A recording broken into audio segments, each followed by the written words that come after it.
आज हम बात करेंगे उस राजा की जिसे लोग चंद अशोका कहते थे। अशोका थे क्रूर, एक सम्राट जिसके नाम से हिंदुस्तान कांपता था, जिसका साम्राज्य मगध से अफगानिस्तान तक था।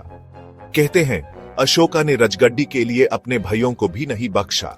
उसका दिल पत्थर का था, लेकिन एक जुंग ने सब कुछ बदल दिया। यह थी कलिंगा की लड़ाई। कलिंगा आज के ओडिशा के आसपास एक आजाद और स्वाभिमानी राज्य था जो मौर्यन एम्पायर के सामने कभी नहीं झुका। इस जुंग ने सिर्फ कलिंगा नहीं, पूरे भारत का इतिहास बदल दिया। अशोका ने सोचा था यह छोटा राज्य आसानी से हार जाएगा, पर कलिंगा ने ऐसी टक्कर दी कि सब हिल गए। यह कहानी है खून, आंसू और एक ऐसी सीख की जो आज भी उतनी ही गहरी है। चलिए शुरू करते हैं कलिंगा की यह दर्दनाक दास्तान। कलिंगा की ताकत वास्तव में उसके भूगोल में थी। इसकी स्थिति ने इसे एक अनोखा लाभ प्रदान किया। एक तरफ था गहरा और अपर सीमा वाला समुद्र जो व्यापार और यात्रा के लिए एक मार्ग था। दूसरी तरफ थे ऊंचे पहाड़ और घने जंगल जो सुरक्षा और प्राकृतिक संसाधन प्रदान करते थे। कलिंगा के लोग बेहतरीन नाविक थे, उनकी नौसेना शक्तिशाली थी और उन्हें समुद्री यात्रा का गहरा अनुभव था। उन्होंने समुद्र को अपना दोस्त बना लिया था। उनका व्यापार श्रीलंका, जावा, सुमात्रा तक फैला था, जिससे उन्हें धन और सांस्कृतिक समृद्धि मिली। उनके जहाज दूर दूर तक जाते थे, व्यापार और ज्ञान का प्रसार करते थे। यह राज्य अमीर था, यहाँ सोना और अन्य कीमती चीजें भरी हुई थी। कलिंगा की अर्थव्यवस्था मजबूत थी, अपनी सेना और नेवी पर पूरा भरोसा करता था, जो उनकी सीमाओं की रक्षा करने और उनके हितों को सुरक्षित रखने के लिए तैयार थी। कलिंगा के पास हजारों सैनिक, घुड़सवार थे जो युद्ध के लिए हमेशा तैयार रहते थे। उनकी सेना में अनुशासन और शक्ति का प्रदर्शन था, और हाथी थे जो उनकी सेना का एक महत्वपूर्ण हिस्सा थे। ये हाथी उनका सबसे बड़ा हथियार थे। युद्ध के मैदान में उनकी शक्ति का कोई मुकाबला नहीं था। वे दुश्मनों में दहशत फैलाते थे। उनकी सोसाइटी एडवांस्ड थी, उनके पास उच्च स्तर की तकनीकी और ज्ञान था। कला और संस्कृति का बोलबाला था। उनके मंदिर और स्थापत्य कला के अद्भुत नमूने थे। संगीत और नृत्य उनके जीवन का अभिन्न अंग थे। कलिंगा एक गणतंत्र था, जहां लोगों को अपने नेता चुनने का अधिकार था, जहां लोग आजादी से जीते थे, अपने विचारों को व्यक्त करने और अपने सपनों को पूरा करने के लिए स्वतंत्र थे। मौर्यन एम्पायर के लिए कलिंगा एक स्ट्रेटेजिक थ्रेट था, क्योंकि वो उनके साम्राज्य के लिए एक बड़ा चैलेंज था। ट्रेड रूट्स और एक्सपेंशन में रुकावट। कलिंगा ने मौर्यन को अपने साम्राज्य को बढ़ने से रोक दिया था।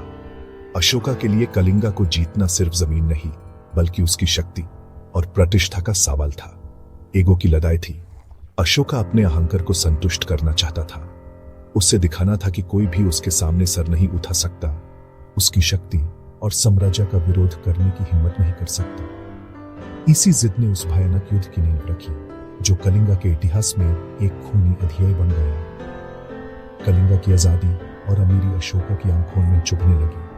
वो कलिंगा की समृद्धि से जलन महसूस करने लगा। ये लड़ाई अब सिर्फ राज्य की नहीं, दो सोच की थी, दो अलग अलग जीवन दर्शनों की थी, और यही थी कलिंगा की असली ताकत, उसकी आजादी की चाहत और अपने मूल्यों के प्रति समर्पित भाव। कलिंगा को जीतना मुश्किल था, एक ऐसी धरती जिसे जीतना हर किसी के बस की बात नहीं थी, क्योंकि उन्होंने गेरिला वॉरफेयर अपनाया। उनकी यही स्ट्रैटेजी मौर्यों के लिए सबसे बड़ी चुनौती थी। उनके सैनिक अपने इलाके के चप्पे चप्पे से वाकिफ थे। हर नदी, हर पहाड़, हर जंगल उनके लिए खुली किताब थी। छुप कर वार करते, सप्लाई लाइंस काट देते। दुश्मन को पता भी नहीं चलता था कि उन पर कब और कहां से हमला हो रहा है। मौर्यन सेना को एक अनजान दुश्मन से लड़ना पड़ रहा था, जो उनके लिए एक पहेली से कम नहीं थे। जो दिखता कम था, नुकसान ज्यादा करता था। मौर्यन सैनिक समझ नहीं पा रहे थे कि इस दुश्मन से कैसे निपटें। कलिंगा के लोग एकजुट थे। उनके दिल में अपनी धरती के लिए प्यार था। यह लड़ाई हर नागरिक लड़ रहा था। हर उम्र का व्यक्ति, हर घर से एक योद्धा निकला था अपनी धरती के लिए। उनके लिए कलिंगा सिर्फ एक भूमि का टुकड़ा नहीं था, बल्कि उनकी मां थी। उनके लिए यह धर्म युद्ध था, एक पवित्र संग्राम, अपनी अस्तित्व की लड़ाई। उन्हें पता था कि अगर वो हार गए तो उनका सब कुछ खत्म हो जाएगा। मौर्यन सेना आदेश पर लड़ रही थी। उनके सैनिकों को सिर्फ अपने सम्राट के आदेश का पालन करना था। कलिंगा के लोग अपनी आत्मा के लिए, उनके हर वार में उनकी आत्मा की आवाज थी। उनका स्वाभिमान, उनकी सेल्फ रिस्पेक्ट उन्हें झुकने नहीं दे रहा था। उनकी सबसे बड़ी ताकत थी उनका अटूट हौसला और कभी ना हार मानने वाला जज्बा। कलिंगा ने कभी किसी की गुलामी नहीं की थी। वो हमेशा से स्वतंत्र रहे थे। उनके लिए झुकना मौत से भी बुरा था। वो मर सकते थे लेकिन झुक नहीं सकते थे। मिलिट्री स्ट्रैटेजी में भी वो माहिर थे। उनके पास युद्ध की हर तकनीक का ज्ञान था। डिफेंस के साथ काउंटर अटैक, वो जानते थे कि कब आक्रमण करना है और कब बचाव। हाथियों का इस्तेमाल, उनके पास हाथियों की एक बड़ी सेना थी। नेवी से सप्लाई रोकना उनकी नेवल ताकत भी कम नहीं थी। उन्होंने तय कर लिया था कि मगध को कलिंगा चाहिए, तो उन्हें इसके लिए तैयार रहना होगा, तो उसकी कीमत चुकानी होगी। कलिंगा अपनी आजादी के लिए कुछ भी करने को तैयार था। यह लड़ाई लंबी और खूनी होने वाली थी। इस युद्ध में खून की नदियां बहने वाली थी। कलिंगा हारने वाले नहीं थे। उन्होंने अपनी हार को कभी स्वीकार नहीं किया। और फिर वो दिन आया, वो दिन जिसकी आहट से धरती भी कांप रही थी। सदियों से जमा गुस्सा और जीत की भूख एक भयानक आंधी बनकर कलिंगा की तरफ बाध रही थी। अशोका की विशाल सेना ने कलिंगा पर धावा बोल दिया। उनका हर सिपाही सम्राट के आदेश का पालन करने को तैयार था। उन्हें जीत के अलावा कुछ भी मंजूर नहीं था। यह उस जमाने का वर्ल्ड वॉर था, दो महान शक्तियों का टकराव, जिसमें सब कुछ दांव पर लगा था। न सिर्फ दो राज्यों का भविष्य, बल्कि इंसानियत का भी इम्तिहान था। एक तरफ अशोका की विशाल सेना, जो अपने सम्राट के लिए कुछ भी कर गुजरने को तैयार थी। उनकी सेना में अनुग्रह, अनुशासन और एक लक्ष्य था, कलिंगा को जीतना। दूसरी तरफ कलिंगा के वीर, जो अपनी धरती, अपने घर और अपने परिवार को बचने के लिए डटकर खड़े थे। उनके दिल में देशभक्ति की आग थी और वो किसी भी कीमत पर हार मानने को तैयार नहीं थे। दया नदी के किनारे यह युद्ध शुरू हुआ।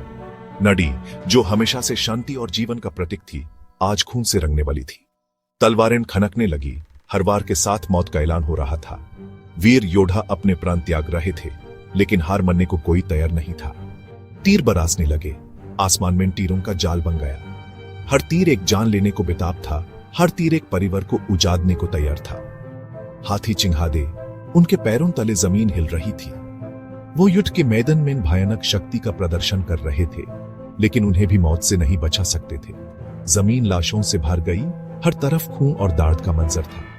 युद्ध ने इंसानियत को शर्मसार कर दिया था। आसमान तीरों से ढक गया, जैसे मौत खुद बरस रही हो। अशोका के शिलालेख कहते हैं, उन शिलालेखों में उस युद्ध की भयानक सच्चाई छुपी हुई है, जो सदियों तक लोगों को याद रहेगी। 1 लाख लोग मारे गए। यह सिर्फ एक आंकड़ा नहीं है, यह 1 लाख जिंदगियों का नुकसान है। 1 लाख परिवारों का दुख है। 1.5 लाख बंदी बना लिए गए। उनकी आजादी छीन ली गई। उन्हें अपने घर और परिवार से दूर कर दिया गया। दया नदी का पानी लाल हो गया खून से। वो खून जो इंसानियत के नाम पर बहाया गया था। हर तरफ मौत का सन्नाटा था। वो सन्नाटा जो युद्ध के बाद हर मैदान में छा जाता है। कलिंगा ने आखिरी दम तक लड़ा।